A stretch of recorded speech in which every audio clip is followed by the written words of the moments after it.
दोस्तों आज के इस वीडियो में हम चर्चा करेंगे और एनालाइज करेंगे तीन स्टॉक्स को, बजाज फाइनेंस, टाटा स्टील और एसबीआई को। इन तीनों शेयर्स में राइट नाउ कुछ चीजें कॉमन है, जैसे कि निफ्टी में अच्छा खासा वेटेज कंट्रीब्यूट करते हैं तीनों स्टॉक्स, और इसके साथ साथ पिछले कुछ 2-3 हफ्ते से इन तीनों शेयर्स की अच्छी खासी पिटाई हो रही है और ये ऑलमोस्ट जो अपनी पिछली हाइट से करीबन 10% या 10% से भी ज़्यादा नीचे आ चुके हैं। तो आज का ये वीडियो उन लोगों के लिए तो इम्पोर्टेंट है ही जो इन स्टॉक्स को होल्ड कर रहे हैं, साथ साथ ये वीडियो उन लोगों के लिए भी इम्पोर्टेंट है जो टेक्निकल एनालिसिस को प्रैक्टिस करना चाहते हैं या प्रैक्टिस कर रहे हैं और पैटर्न रिकॉग्निशन में और बेटर होना चाहते हैं। और सबसे इम्पोर्टेंट चीज़ दोस्तों, इस वीडियो को किसी तरह का बाय या सेल रिकमेंडेशन की तरह ना लिया जाए। ये वीडियो टोटली एजुकेशनल पर्पज़ के लिए और इन्फॉर्मेशनल पर्पज़ के लिए बनाई जा रही है। तो चलिए एनालिसिस शुरू करते हैं। तो पहले लेते हैं दोस्तों बजाज फाइनेंस। बजाज फाइनेंस का अगर डेली चार्ट्स पर आप पैटर्न देखेंगे तो थोड़ा सा मैसी लग रहा होगा। मैं इसको वीकली चार्ट्स पर लेता हूँ। पहले वीकली चार्ट्स पे आप देख सकते हैं बहुत शार्प अप ट्रेंड मेंटेन करा है इसने, और यहाँ से 2021 से ये एक पैटर्न बना रहा है। अगर आप थोड़ा सा ध्यान से देखें, एक कंजेशन पैटर्न है, बेसिकली एक ट्रायंगल फॉर्मेशन है एक तरह का। इसका टॉप जो होता है, टॉप जोन है जहाँ पर ये बार बार रजिस्ट करता है, वो है तकरीबन 8050 के अराउंड का। अगर आप देख सकें, एक बार यहाँ भी रजिस्ट किया है, दूसरी बार यहाँ करा है, तीसरी बार भी करा, चौथी बार भी करा है। और इसके साथ साथ इस पैटर्न में अगर आप सपोर्ट जोन्स देखेंगे तो वो टाइम टू टाइम ऊपर चलते गए हैं, ऊपर होते गए। देखिए पहले यहाँ पर था 5266 के अराउंड, फिर 5470, फिर 6200, फिर 6400। तो सपोर्ट्स जो जोन्स हैं वो पहले से बेटर होते गए हैं और रेजिस्टेंस लेवल ऑलमोस्ट वही मेंटेन्ड है। अगर मैं एक ट्रेंड लाइन स्केच करता हूँ यहाँ पर इस सपोर्ट से और इस सपोर्ट पर, तो आप देख सकते हैं थर्ड टाइम भी जो सपोर्ट लिया बिल्कुल यहीं पर लिया है अभी पिछले लास्ट वीक। ये वीकली चार्ट देख रहे हैं, अब ध्यान रखिएगा, लास्ट वीक यहीं पर सपोर्ट लिया है और इसके बाद में इस वीक में मार्केट थोड़ा सा स्टेबल हो रहा है इस सपोर्ट के अराउंड, इस ट्रेंड लाइन के अराउंड। तो ये तो था पैटर्न के बारे में, पैटर्न क्या है, बट इसमें क्या स्ट्रेटजी होगी, क्या ऑब्जर्वेशन होगी, अब चलो उस पर डिस्कस करते हैं। देखिए तो बहुत क्लियर है कि अगर इस जोन के ऊपर 8030 के ऊपर ब्रेकआउट ले लेता है और उसके ऊपर सस्टेन करता है तो उसमें तेजी आ जाएगी। पर उससे पहले ये बहुत इंपॉर्टेंट पॉइंट है जहाँ पर एक बार और दो बार इसमें यहाँ पर रजिस्ट करा है और एक पैटर्न बनाया है, एक छोटा सा पैटर्न है बेसिकली देखेंगे तो इस जोन के ऊपर। इसके साथ साथ ये जो पैटर्न है आप देखेंगे ये बहुत इंपॉर्टेंट है, एक छोटा सा पैटर्न बन रहा है। अगर ये फेल हो जाता है यानी यहाँ पर ब्रेकआउट हो जाता है समवेयर अराउंड 7420-25 के ऊपर और यहाँ पर टिक जाता है, तो एक पहला साइन होगा जो पॉजिटिविटी का, और उसके बाद में बढ़ के जब इसके ऊपर बंद हो जाएगा तो सेकंड और फाइनल होगा, जिसमें कि ये एक्सपेक्ट करा जा सकता है कि अब इस स्टॉक में तेजी आ सकती है, रैली आप देख सकते हैं। अब इसके साथ साथ वीकनेस की बात करते हैं। इसमें वीकनेस कहाँ देखने को मिल सकती है? अगर इस ट्रेंड लाइन को ब्रेक कर देता है और ये इस पॉइंट के नीचे 6182 के नीचे बंद हो जाता है तो ये पहला साइन होगा वीकनेस का, और अगर ये 5480 के नीचे बंद हो जाता है तो ये दूसरा पॉइंट होगा वीकनेस का, और जो कि शॉर्ट टर्म में एक अच्छा खासा दबाव ला सकता है स्टॉक में। पर राइट नाउ अगर देखते हैं, जैसे राइट नाउ जो स्थिति है, तो अभी ये सपोर्ट ले रहा है और अभी कोई ऐसा, मुझे अगर मेरे से कोई पूछता है ऐसा कोई वीकनेस का साइन मुझे नहीं दिखता है यहाँ से, बल्कि मैं देख पा रहा हूँ यहाँ से अभी मेरा पॉइंट ऑफ व्यू तो न्यूट्रल है, बट मेरे को थोड़ा बहुत जो दिख रहा है, जो मेरा बायस जा रहा है वो पॉजिटिविटी की तरफ जा रहा है, एक अप ट्रेंड की तरफ ही जा रहा है अगर यहाँ संभल जाता है तो, जो कि संभल भी रहा है। इसको थोड़ा डेली चार्ट्स पर सी अगर हम देखें तो ये कुछ इस तरह से दिखता है। देखिए एक अच्छा खासा रिकवरी लिया है, एक अच्छा खासा स्ट्रेंथ के साथ में मार्केट ऊपर जा रहा है। और हम क्या चाह रहे हैं, अगर हमने होल्ड किया हुआ है तो हम इस जोन के ऊपर 7405 7420 के अराउंड इसके ऊपर बंद हो जाता है तो ये पहला साइन होगा, एक स्ट्रेंथ का पहला इंडिकेशन होगा। और इस पॉइंट के ऊपर जाने के बाद में 8056 वाला जो पॉइंट है, इसके ऊपर बंद होने के बाद में एक रैली इसके बाद अच्छी खासी देखी जा सकती है अगर ये स्टॉक यहाँ बंद हो जाता है तो। स्टिल मैं कोई रिकमेंड नहीं कर रहा हूँ, मैं आपको अपनी ऑब्जर्वेशन जो है, मैंने एक्सपीरियंस से मोर देन 15 ईयर्स मैंने टाइम निकाल के जो टेक्निकल एनालिसिस के साथ में सीखा है, उस पॉइंट ऑफ व्यू से मैं आपके साथ में इसमें कुछ शेयर कर रहा हूँ। अच्छा, अब लेते हैं टाटा स्टील को। टाटा स्टील में भी देखिए एक अच्छी खासी गिरावट चल रही है कुछ दिनों से, 181 रुपये से लेके आज 154 पर ट्रेड हो रहा है 23 अगस्त 2024 को। ये अभी हम वीकली चार्ट्स पर देख रहे हैं, ये भी एक सपोर्ट जोन में है राइट नाउ। जो है इसका सपोर्ट है 146 के अराउंड बनता है, जो इमीडिएट सपोर्ट बनता है, और ये कुछ यहाँ पर सपोर्ट ले भी रहा है और लिया भी है इसने पिछले हफ्ते में।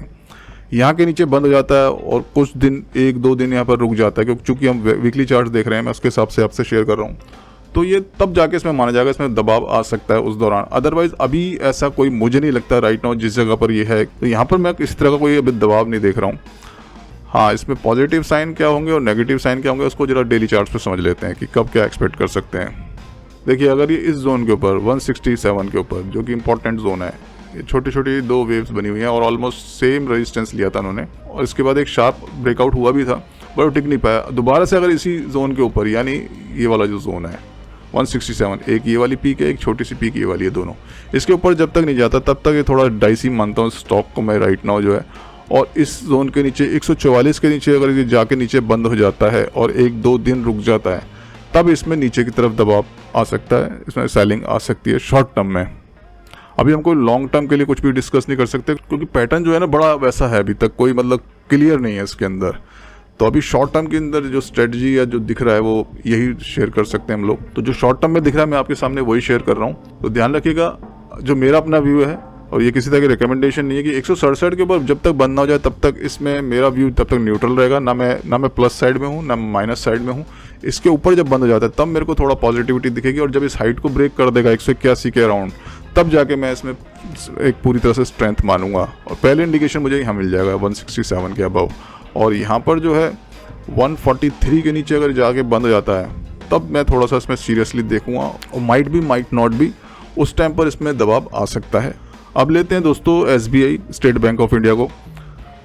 ये मैं डेली चार्ट्स पर देख रहा हूँ। अगर आप इसको छोटे फ्रेम पर देखेंगे तो आपको ऐसा दिखेगा कि एक पैटर्न था, यहाँ पर एक सपोर्ट लिया था, 2 लिया था, और यहाँ पर हमें एक ट्रेंड लाइन अगर स्केच कर दें तो यहाँ पर एक ट्रेंड लाइन को इस जगह पे लीजिए मैं थोड़ा सा इसके हिसाब से इसको एक स्केच कर ही देता हूँ।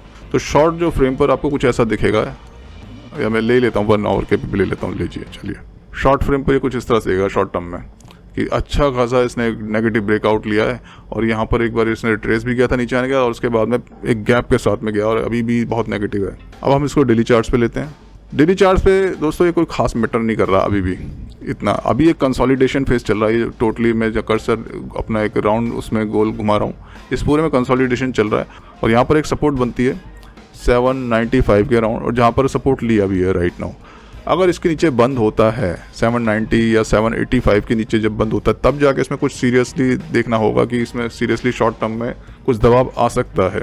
अदरवाइज अभी तो इसने जहाँ सपोर्ट बनता था वहाँ सपोर्ट लिया है। तो अभी जो नेगेटिविटी थी यहाँ से लेके यहाँ तक की, माइट भी यहाँ पैनिक होने की जरूरत नहीं है। यहाँ पर शायद कुछ यहाँ से सपोर्ट लेकर दोबारा से अपनी यात्रा दोबारा से ऊपर की तरफ शुरू कर दे। अब इसमें जो पहला साइन मिलेगा कि हाँ इसमें कुछ पॉजिटिविटी आने के चांसेस हैं, वो बनेगा 855 के ऊपर जब तक ही बंद नहीं होगा। अब देखिए, मैं अपनी जो बात दोबारा से रिपीट करूँ, मैं इसमें न्यूट्रल हूँ। अगर मेरा कोई पॉइंट ऑफ व्यू पूछे, मैं अभी इसमें ना तो मैं इसको कोई पॉजिटिवली देख रहा हूँ और ना ही नेगेटिवली देख रहा हूँ, क्योंकि पॉजिटिवली मैं कब देखूंगा इसको स्टॉक को, जब 855 के ऊपर जब बंद होगा, और मैं नेगेटिवली कब देखूंगा इसको, जब ये 780-85 के नीचे जब बंद होगा तभी इसमें देखूंगा। अदरवाइज ये कंसोलिडेशन फेज है और इसको वेट एंड वॉच की तरह से देखना चाहिए।